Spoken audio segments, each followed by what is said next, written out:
తెనాలి రామకృష్ణుడు. ఇది తెనాలి రామకృష్ణుని కథ. బడి దొంగ, చదువురాని ముద్దు అయిన తెనాలి రామకృష్ణుడు ఏమీ తోచక ఒక చెట్టు కింద కూర్చుని కునుకుపాట్లు పడుతున్నాడు.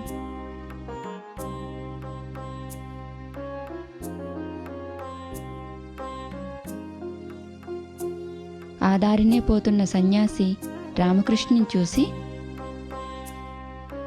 దగ్గరకు వచ్చి, రామకృష్ణ, ఓ సన్యాసి గారా? రామకృష్ణ, చెట్టు కింద పుట్ట కింద కూర్చుని కునుకుపాట్లు పడకపోతే ఆ కాళికాదేవి ఆలయం వెళ్ళి ఆ కాళీమాతను చూడకూడదు? ఏమిటి చూసేది? 1,00,000 సార్లు చూశాను. ఒట్టి రాతి బొమ్మ.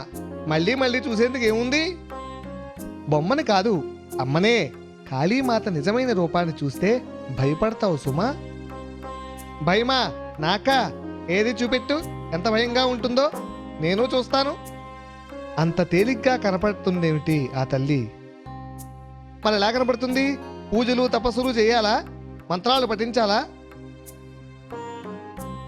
అవును, నీకో మంత్రం చెబుతాను. అది దేవి ఆలయంలో కూర్చుని ఆ మంత్రాన్ని పఠించు.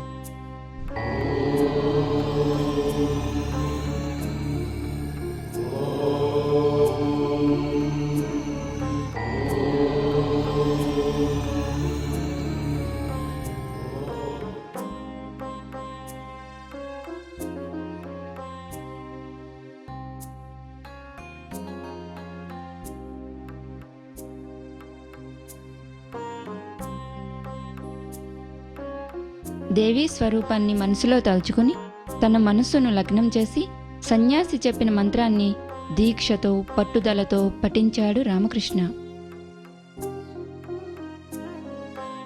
అదిగో కాళీమాత ప్రత్యక్షమైంది.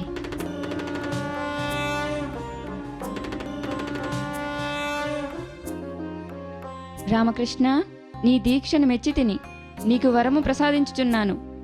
ఈ వెండి గిన్నెలో పాలు తాగుతావో నువ్వు విద్యావంతుడివి అవుతావు.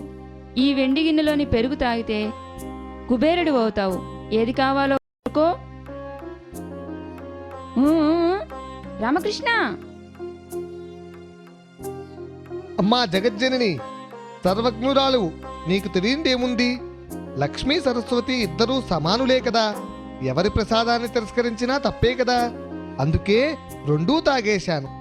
చేసింది తప్పు అనుకుంటే నీవు తల్లివే కదా, ఈ పుత్రుని క్షమించు. రామకృష్ణ, నీవు విద్వాంసుడు అవుతావు, కానీ వికటి కవిగా పేరు ప్రఖ్యాతులు పొందుతావు. ధన్యోస్మి మాత, ధన్యోస్మి. చూశారా పిల్లలు, తెనాలి రామకృష్ణుడి మాటలు?